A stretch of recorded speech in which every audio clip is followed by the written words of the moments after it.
Summer vacations, they include family if you're lucky, but it can get a little tricky sometimes. Sometimes it can. In today's Relationship Reboot, we're talking about some tips for getting along with your extended family. Joining us now are relationship gurus Carol Bruess and Kirsten Lynn Seal. Oh, welcome boy. to the new set. Yes, it's beautiful. It's great. Thank you. We love it too. Yeah. This topic I'm excited about because almost everyone has to deal with this. So most of us enjoy this family time. You go to the cabin maybe with the big family over the 4th of July. And overall it's a fun group, but here's the scenario. Every summer you get together with an extended family vacation. It always gets tense.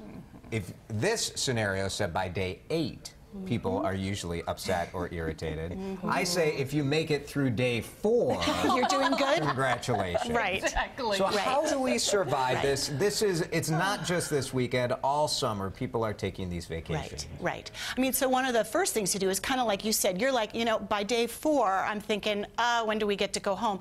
That would be an important thing to know for you and your family. It's like, you know what, we have 4 days. I have like a 3.5 day sort of, at 3.5 days, I'm like, I think it's time to go home now.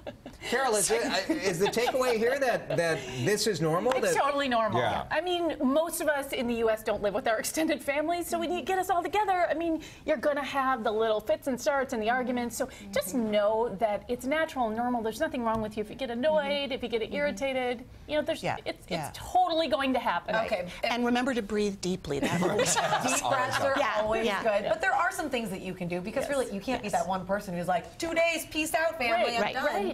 Right. But still you want to create some sort of boundary, right? So that may be in terms of the amount of time, but it also might be in terms of what things you do everybody all together, right? You may say, we want to do some things on our own. Right, so, you know, plan ahead for ways that either you or you and your spouse or you and your kids or whomever can have a little bit of alone time within the togetherness, you know? So have a little afternoon outing, but plan that ahead so it's not a surprise to people. Right. You know, you're creating some boundaries within the larger group. Is it realistic to say I'm going to rent my own room? Yes. Absolutely. Really? Yes. Have you talked to my mother ever? That's the tricky bit. So you have to sort of finesse it. So generally speaking, like gentleness and kindness help. You know, to say something like, kids are always a great excuse. Like, you know, the kids, they're not going to have their nap. We really need sort of a quiet space for them. They get really wound up. That's always a great excuse. If you don't have kids, it's a little trickier maybe because you don't have a great excuse. Well, and, you know, one of my suggestions is to articulate your needs ahead of time. You know, of course, do it kindly. Let me give you an example. I have been camping with the entire Bruess extended family for almost 20 years. This year, I've sent everyone an email. I came out of my camping closet and said, guess what?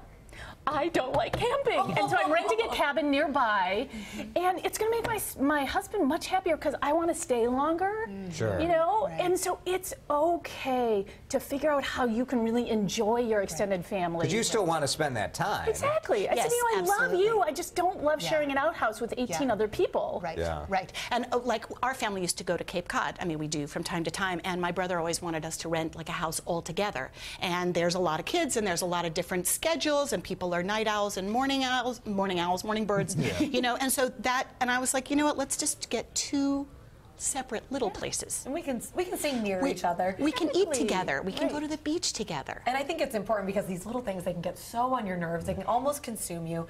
Right. It's temporary. Maybe just have a good laugh about it. Exactly. Know that you're going to laugh about the craziness, you know, because, you know, they're probably laughing about you, too. Like your craziness. That's right. You know, one couple I know in a study that I did said that every night they have the debrief. And so they sleep in twin beds in their extended family. They hop in one twin bed, and they together laugh about the funny, quirky stuff about their extended family. So they're together in that sort of laughing, not at it, but together with it. I like it. Great advice.